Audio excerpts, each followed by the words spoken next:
Hello everyone, I hope आप सब ठीक होंगे। तो आज की ये वीडियो मैं बना रही हूँ क्योंकि मेरी बहुत सारी वीडियोस में कुछ डीएम्स आ रहे थे स्टूडेंट्स के कि कितनी रैंक तक कितना कुछ मिल जाता है Pantnagar university, Govind Ballabh Pant university of agriculture and technology, GBPUT Pantnagar की मैं बात कर रही हूँ।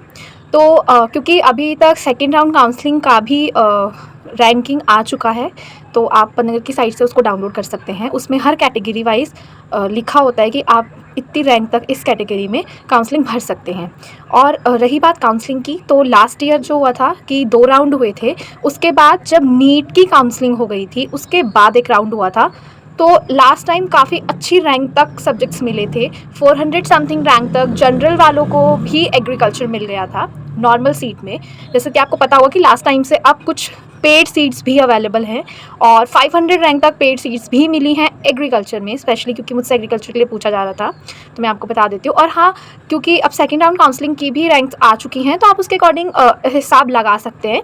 और ये भी कंफर्म नहीं है कि इस बार भी ऐसा होगा कि नीट की काउंसलिंग के बाद एक काउंसलिंग और की जाएगी या नहीं, पर लास्ट टाइम ऐसा हुआ था। और क्योंकि क्या होता है कि हमारी काउंसलिंग पहले हो जाती है, फिर नीट की काउंसलिंग होती है, तो बहुत से बच्चे जो हैं वो छोड़ के चले जाते हैं क्योंकि बहुतों का नीट में हो जाता है, फिर वो सीट्स वैकेंट रह जाती हैं। तो लास्ट टाइम फिर उसके बाद जब काउंसलिंग हुई तो ऑलमोस्ट सारी वैकेंट सीट्स फिल हुई और बहुत से बच्चों का एडमिशन हुआ है जिनकी उम्मीद नहीं थी, उनको भी मिला है। तो हाँ, आप अपने सेकंड राउंड से रैंक का देख सकते हैं कि कितनी कितनी रैंक तक आपको मिल सकता है या नहीं। और ये भी अभी कंफर्म नहीं है कि नीट की काउंसलिंग के बाद इस बार ये स्पॉट राउंड होगा या नहीं होगा। और अब बात करते हैं कि पंतनगर में आने के लिए आपको क्या क्या चीज़ें चाहिए। आपको हॉस्टल में सिर्फ एक वुडन बेड प्रोवाइडेड है, ठीक है, प्लाई बेड है और स्टडी टेबल और चेयर है, दैट्स ऑल। और आपको हर रूम का हर एक असेंशियल लाइक मैट्रेस और बेड शीट और पिलो और your bucket and bulb, everything you need, जो कि आपको लाना पड़ता है अपने साथ। ऐसा भी नहीं है कि आप घर से ही कैरी कीजिए, ये आपके ऊपर चॉइस है। अगर आप अच्छे से कर सकते हैं कैरी, तो आप अपना सारा सामान घर से भी खरीद के ला सकते हैं। और वरना वहाँ पे अंदर कैंपस में मार्केट है, वहाँ पर बड़ी मार्केट, वहाँ पे ऑलमोस्ट सब कुछ मिल जाता है। तो वहाँ पे मैंने बताया आपको कि रूम में सिर्फ आपको एक वैकेंट रूम, एक खाली बेड और स्टडी टेबल और चेयर, सिर्फ ये मिलता है। तो बल्ब हो गया, मैट्रेस हो गई, पिलो हो गया, बेड शीट हो गई, और जो आपके अपने जो भी चीज़ें आपको रिक्वायर्ड है आपको सब लेके आना पड़ेगा।